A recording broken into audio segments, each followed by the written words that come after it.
BJP పార్టీలో ఇద్దరు పెద్దలు తగ్గేదే లేదంటున్నారు. హుజురాబాద్ వేదికగా వార్ ఇప్పటికే షురూ అయింది. ఒకరు హిందుత్వం అంటే మరొకరు సెక్యులర్ అంటున్నారు. స్థానిక సంస్థల ఎన్నికలకు సిద్ధమవుతున్న వేళ బండి సంజయ్, ఈటెల రాజేందర్ మధ్య మరోసారి విభేదాలు బయటపడ్డాయి. ఈ నేపథ్యంలో హుజురాబాద్ వార్ ఎక్కడి దాకా వెళ్తుందో తెలియడం లేదంటూ వాపోతున్నారు బీజేపీ కార్యకర్తలు.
బీజేపీలో ఇద్దరు పెద్దలు తగ్గేదే లేదంటున్నారు. హుజురాబాద్ వేదికగా వార్ ఇప్పటికే షురూ అయింది. ఒకరు హిందుత్వం అంటే మరొకరు సెక్యులర్ అంటున్నారు. దీనికి సంబంధించి లేటెస్ట్ అప్డేట్స్ మా ప్రతినిధి ఆర్కే లైవ్ ద్వారా అందిస్తారు. ఆర్కే, దీపిక, ఏదైతే బీజేపీ పార్టీలో ఇద్దరు అగ్రనేతలు ఉన్నారు, వాళ్ళిద్దరు ఈ మధ్యకాలంలో నీవంటే నీవనే విధంగా ప్రతి విమర్శలు చేసుకుంటున్నారు. డైరెక్ట్గా విమర్శలు చేసుకున్న ఇండైరెక్ట్గా వాళ్ళిద్దరు విమర్శలు చేసుకోవడం పార్టీలో చర్చనీయాంశంగా మారింది. గత కొన్ని రోజులుగా చూసుకున్నట్టయితే ఈ కరీంనగర్ ఎంపీ, కేంద్ర మంత్రి అయిన బండి సంజయ్, అదేవిధంగా మల్కాజ్గిరి ఎంపీ అయిన ఈటెల రాజేందర్ మధ్య మాటల యుద్ధం అయితే సాగుతుందని చెప్పవద్దు. మొదట్లో పార్టీలోకి వచ్చినప్పుడు ఈటెల రాజేందర్, బండి సంజయ్ మధ్య సఖ్యత ఉన్నప్పటికీ ఆ తర్వాత ఇద్దరు నేతల మధ్య అంతర్గతంగా పోరైతే కొనసాగుతుంది. అది మరీ ముఖ్యంగా చూసుకున్నైతే ఏదైతే మన 2023 అసెంబ్లీ ఎన్నికల్లో ఓడిపోయిన తర్వాత ఈటెల రాజేందర్ మల్కాజ్గిరి ఎంపీగా ఎన్నికైన తర్వాత హుజురాబాద్కు పోవడం చాలా తగ్గించారు. అయితే కరీంనగర్ ఎంపీగా ఉన్న బండి సంజయ్ ఈ హుజురాబాద్లో కూడా తన కార్యక్రమాలు కొనసాగించడమో, అక్కడ ఏదైతే గత కొన్నేళ్లుగా ఈటెల రాజేందర్ హుజురాబాద్ ఎమ్మెల్యేగా ఉన్నాడు కాబట్టి అతనికి అక్కడ పూర్వ పరిచయాలు ఉన్నాయి, అక్కడ క్యాడర్ ఉంది ఈటెల రాజేందర్కి.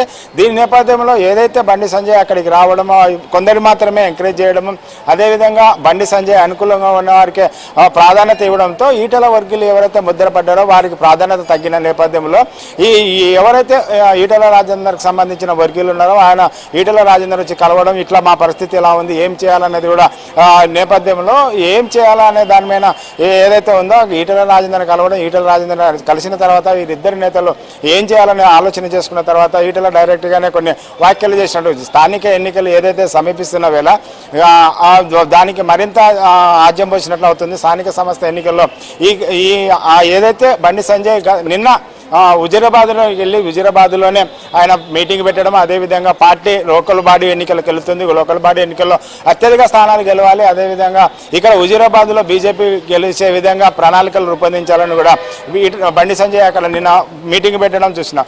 ఆ మీటింగ్ తర్వాత ఇవాళ ఈటెల రాజేందర్ అక్కడికి వెళ్ళాడు, హుజురాబాద్కి వెళ్ళాడు. అక్కడ పర్యటన చేస్తూ అక్కడితో ఆయన అనుకూలంగా సానుభూతి పరుల అభిమానులతో ఆయన సమావేశాలు కావడం, అదేవిధంగా సమావేశాల అనంతరం స్థానిక సంస్థ ఎన్నికలకు సంబంధించి ఏదైతే స్థానిక సంస్థల ఎన్నికలు ఉన్నాయో ఈ స్థానిక సంస్థ ఎన్నికలు అనేది పార్టీ గుర్తులపైన కాదు కాబట్టి ఎక్కువగా మంది గెలిచే అవకాశం ఉంది కాబట్టి గెలిచే విధంగా మనం క్యాడర్ని తీసుకుందామని కూడా ఆయన అన్నారు. ఇది మరోపక్క చూసుకుంటే ఇద్దరు బండి సంజయ్ కానీ ఈటెల రాజేందర్ కానీ ఇద్దరి మధ్య పార్టీలో ఎలాంటి విభేదాలు లేవని చెప్పుకున్నప్పటికీ పార్టీ అంతర్గతంగా మాత్రం విభేదాలు ఉన్నాయని ఈటెల రాజేందర్ చెప్తున్నారు. ఏదైతే అంతర్గతంగా ఉన్నాయో అన్ని పార్టీలో సహజంగానే అన్ని అంతర్గతంగా విభేదాలు ఉంటాయి, సహజంగానే పార్టీలు ఉంటాయి కాబట్టి వాటిపైన పెద్దగా చర్చించాల్సిన అవసరం లేదు. ఏదైతే బీజేపీ పార్టీలో పనిచేస్తున్న అందరి నేతలు సఖ్యతగా ఉన్నారు, ఎలాంటి విభేదాలు లేవని ఈటెల రాజేందర్తో పాటు బండి సంజయ్ కూడా పార్టీ కార్యాలయంలో వచ్చి సంజయ్ ఇచ్చుకున్నప్పటికీ కూడా ఈ యుద్ధం మధ్య గత కొంతకాలంలో అయితే ఏదైతే నడుస్తుందో ఒకరికొకరు విమర్శలు చేసుకుంటారు.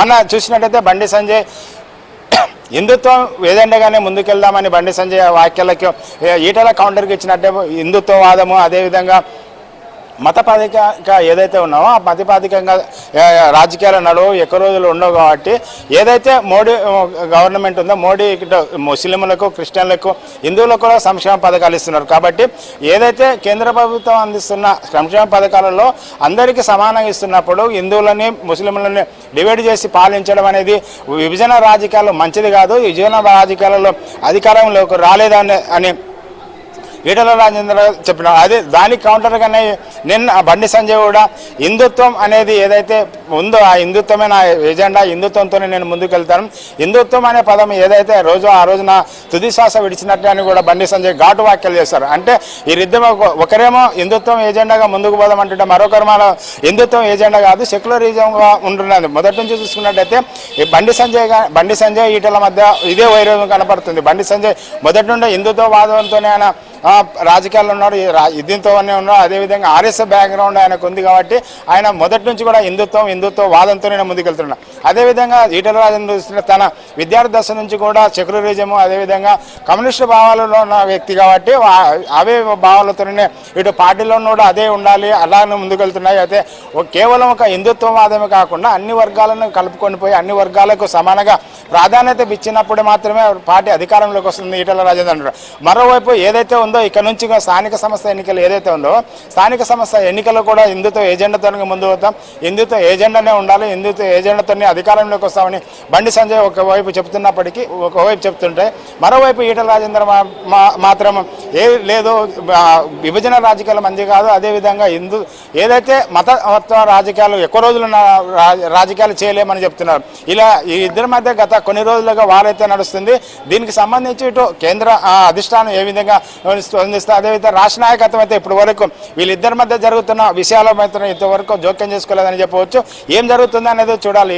ఇటు పార్టీ పెద్దలు కానీ అటు కేంద్ర అధిష్టానం కానీ ఇద్దరి మధ్య సయోధ్య కురుస్తుందా లేకుంటే ఇప్పుడు రేపు స్థానిక సంస్థ ఎన్నికలకు వస్తే ఏ విధంగా ముందుకు వెళ్తారో. ఒకవైపు బండి సంజయ్ మాత్రం నేను క్యాండిడేట్ నిలబెడతానని చెప్తున్నారు. అదేవిధంగా ఈటల రాజేంద్ర గతంలోనే ఆయన హెచ్చరికలు చేశారు స్థానిక సంస్థ ఎన్నికల్లో నా తరపున అభ్యర్థులను నిలబెడతాను చెప్పారు. కాబట్టి వీరిద్దరు రేపు స్థానిక సంస్థ ఎన్నికల్లో ఏ విధంగా ముందుకు పోతారనేది అదేవిధంగా వీరిద్దరి పైన ఏ విధంగా అధిష్టానం రాష్ట్ర పార్టీ కానీ ఆ కేంద్ర అధిష్టానం ఏ విధంగా ముందుకు పోతారనేది వేచి చూడాల్సింది దీపిక. రైట్ ఆర్కి, థ్యాంక్ యూ.